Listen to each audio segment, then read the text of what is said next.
शायद भविष्य में मैं कभी इस तरह की वीडियोस ना बना पाऊं और मुझे यह भी पता है कि इस वीडियो के क्या परिणाम होंगे, लेकिन मेरे लिए राष्ट्र और सनातन हिंदू अस्मिता सर्वोपरि है। भाषा बहुत कड़वी होगी मगर एक एक शब्द हम सनातनी हिंदुओं के गौरव को गौरवान्वित करेगा। बस एक प्रार्थना है आपसे, इस वीडियो को हिंदू बनकर देखोगे तो ज्यादा गौरव की अनुभूति होगी।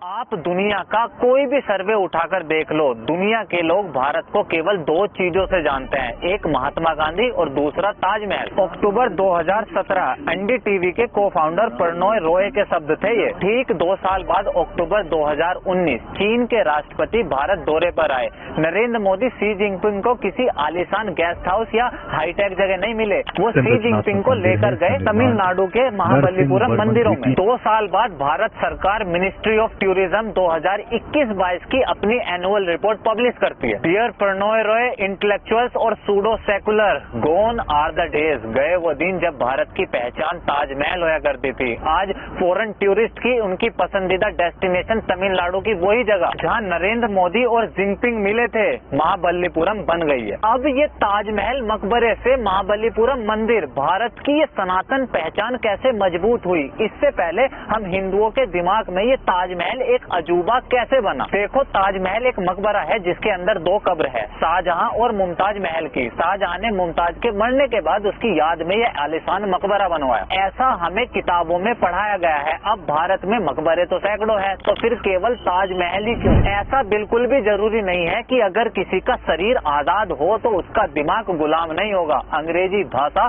गोरा रंग और वेस्टर्न लाइफस्टाइल, बेशक अंग्रेज बहुत पहले ही यहाँ से चले गए हों, लेकिन इन 3 चीजों की गुलामी आज भी कुछ लोगों के इस दिमाग में है। ताजमहल का रंग उसके आकर्षण की वजह बोलूंगा तो कुछ लोगों को हंसी आएगी, क्योंकि उन्हें तार्किक बातें सुनना ज्यादा पसंद है, तो आज लॉजिक पर ही बात करते हैं। ताजमहल की कला, उसका आर्ट, आर्किटेक्चर उसे दुनिया का 7वां अजूबा बनाता है, जिसका जीवन मुगलों का इतिहास पढ़ने में निकल गया, जो अब तक अकबर और औरंगजेब को महान सुनता आया हो और जिसने कला के नाम पर केवल मकबरे, लाल किला और ताजमहल ही देखा हो, जरूर उसे ताजमहल में अजूबा दिखेगा। दिखाओ इन्हें एक बार। बृहदेश्वर मंदिर, पद्मनाथ स्वामी मंदिर, श्री रंगम मंदिर, मीनाक्षी मंदिर, कोपेश्वर मंदिर, कैलाश मंदिर, मोढेरा सूर्य मंदिर। कला, आर्ट और आर्किटेक्चर क्या होता है उसकी परिभाषा है ये तो 900 साल तक यहाँ हमारे ऊपर आक्रमण हुए, वरना दिखाते कि सनातन संस्कृति में दिव्यता और आकर्षण क्या होता है। क्योंकि शाहजहां ने मुमताज के मरने के बाद उसकी याद में, उसके प्यार में ताजमहल को बनवाया, इसलिए दुनिया के लिए ताजमहल एक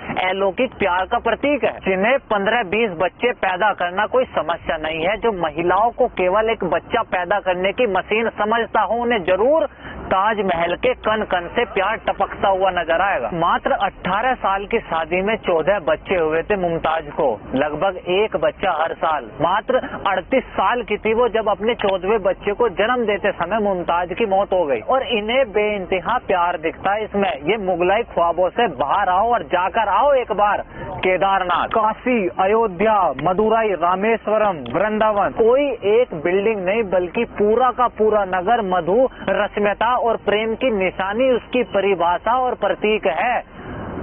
प्रभु श्री राम एक कल्पना नहीं है, बल्कि राम सेतु आपकी कल्पना से बाहर है। अगर सनातन के पास सच में ही इतना सब कुछ है या था, तो आज तक दुनिया या यहाँ के लोगों को क्यों नहीं दिखाई दिया? जब देश में सरकार ऐसी हो, यहाँ के इतिहासकार, इंटेलेक्चुअल इंस्टीट्यूशन ही मुगलों और अंग्रेजों को ही नेशनल बिल्डर मानते हो, तो आपको कहाँ से और कैसे यहाँ सनातन दिख जाता? सनातन मजबूत होना शुरू हुआ 2014 से और दिखाई देना शुरू दिया 2019 में। प्रधानमंत्री मोदी के आने के बाद इस देश ने अपनी खोई हुई सनातन पहचान को कैसे मजबूत करा, इस दृढ़ संकल्प को कर्म अनुसार समझिए। सबसे पहले पहनावा, आपके कपड़े, किसी के कुछ बोलने से पहले उसकी वेशभूषा काफी कुछ आपकी पहचान बता देती है। दुनिया के सबसे बड़े इंटरनेशनल प्लेटफॉर्म्स पर जहां आप मात्र दिख जाए वही बड़ी बात होती है। BRICS summit, G7 summit, G20 summit, Quad summit, UN assembly, अपनी भारतीयता को केवल गर्व से पहना नहीं है बल्कि दुनिया के सामने स्वाभिमान से प्रस्तुत करा है। और ये कोई एक दो बड़ी इवेंट में केवल दिखाने के लिए नहीं करा। नरेंद्र मोदी 2014 से लेकर 2022 तक 66 विदेशी दौरे करे, जिनमें 7 बार अमेरिका, 6 बार फ्रांस, जर्मनी, जापान, 5 बार चाइना और रशिया। हर बार विदेश में जाकर अपनी संस्कृति, अपने पहनावे को प्राथमिकता दी है, जिससे दुनिया हमारी इंडिविजुअलिटी को पहचान सके। दूसरा, भाषा। आप क्या उम्मीद करते हैं कि जब दुनिया आपकी बातें सुने या आप दुनिया को अपनी बातें सुनाना चाहे तो आप किस भाषा का प्रयोग करेंगे? अगर आज भारत में किसी को अच्छी इंग्लिश ना आए तो उसे एक छोटी से छोटी कॉर्पोरेट जॉब के लिए योग्य नहीं समझते। यहाँ भारत का प्रधानमंत्री इंग्लिश आने के बावजूद, अच्छी इंग्लिश आने के बावजूद बड़े से बड़े अंतर्राष्ट्रीय मंच पर अंग्रेजों के बीच अपनी भाषा हिंदी या दूसरी भारतीय भाषा में गर्व से बोलता है और दुनिया सुनती है। इसे कहते हैं अपनी भारतीय पहचान को मजबूत करना। तीसरा, आस्था। जब देश का प्रधानमंत्री विदेश दौरे पर हो और अपने इतने बिजी स्केड्यूल के बाद भी आप स्पेशली वहाँ के मंदिरों में जाए, Myanmar, Sri Lanka, Vietnam, Japan, Singapore, Portugal, Bahrain, Nepal, Abu Dhabi, और केवल विदेश में नहीं, भारत में चाइनीज प्रेसिडेंट जिनपिंग को लेकर गए Mahabalipuram, Japanese PM Shinzo Abe को गंगा आरती, फ्रेंच प्रेसिडेंट मैक्रोन को वाराणसी, ऑस्ट्रेलियन पीएम मालकोम को अक्षरधाम मंदिर, साउथ कोरियन प्रेसिडेंट को अयोध्या, जर्मन प्रेसिडेंट वेलफेयर को सारनाथ मंदिर। इससे ज्यादा एक प्रधानमंत्री हमारी संस्कृति को, हमारी पहचान को मजबूत करने के लिए, गौरव की अनुभूति पैदा करने के लिए क्या कर सकता है? चौथा, त्योहार और उपहार। ये सब इन प्रयासों का नतीजा ही है कि आज दुनिया भारत को, हम हिंदुओं के त्योहारों की बधाई देती है और केवल शुभकामनाएं नहीं देते बल्कि अपने देश में हम हिंदुओं के त्योहारों को मनाते हैं, हमारे सनातन को सेलिब्रेट करते हैं। यहाँ किसी का महिमा मंडन या कटाक्ष उद्देश्य नहीं है। लेकिन 2014 से पहले भारत सरकार के पास दुनिया के लिए क्या उपहार थे? वो मिनिएचर जो मुगल प्रिंट से बना हो, लाहौर किले की ऑयल से बनी पेंटिंग जो तस्वीर जहांगीर ने प्रिंस खुर्रम को दी थी, वो भारत सरकार हिलरी क्लिंटन को दे रही थी। ये थी हमारी पहचान दुनिया के लिए। और आज का भारत दुनिया को क्या उपहार दे रहा? श्रीमद् भगवत गीता, गुरु ग्रंथ साहिब, वाल्मीकि रामायण, गुरु गोविंद सिंह जी की पेंटिंग, राम दरबार। इससे ज्यादा और क्या ही उम्मीद कर सकते हैं अपनी सनातन अस्मिता को और ज्यादा गौरवपूर्ण करने के लिए? पांचवा और आखिरी, धार्मिक स्थलों का उत्थान और पुनर्निर्माण। हम सनातनी हिंदू आज तक अपनी अयोध्या को फैजाबाद नाम से जी रहे थे, लेकिन जब प्रधानमंत्री ने उसी भूमि पर सनातन संस्कृति अनुसार भव्य राम मंदिर निर्माण का भूमि पूजन करा, तब जाकर दुनिया को हमारी अयोध्या में दिव्यता का पता चला। सोमनाथ पता नहीं कितनी बार लूटा तोड़ा और फिर बना, आज उसका ऐसा सौंदर्यकरण हुआ है जिसे देखने मात्र से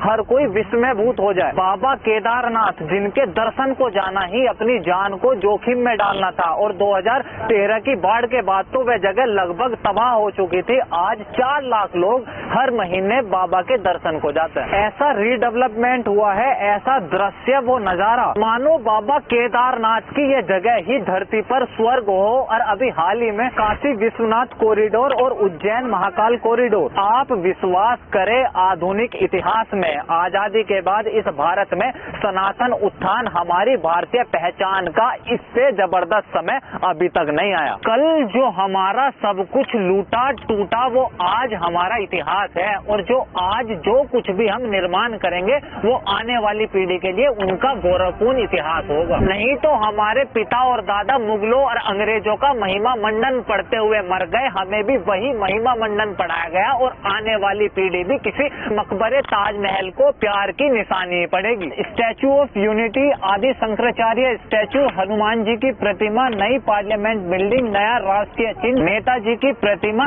स्टैचू ऑफ इक्वलिटी, राम मंदिर निर्माण, 4 धाम यात्रा और जगहों का नाम बदलना, यह बकवास या पैसों की बर्बादी नहीं है।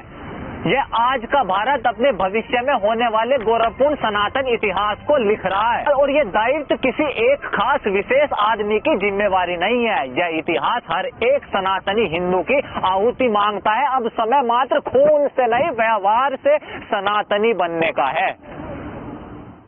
आपको बहुत कुछ कहना और बताना है, लेकिन उसके लिए अभी सही समय नहीं है। फिलहाल के लिए मेरा ये काम जरा भी पसंद आए तो प्लीज द टॉक शो को फाइनेंशियल सपोर्ट करें और अगर आप चैनल को सब्सक्राइब करोगे तो मुझे और ज्यादा ताकत मिलेगी अपनों के लिए लड़ने में। This is Alok Kumar from talk. See you next video. जय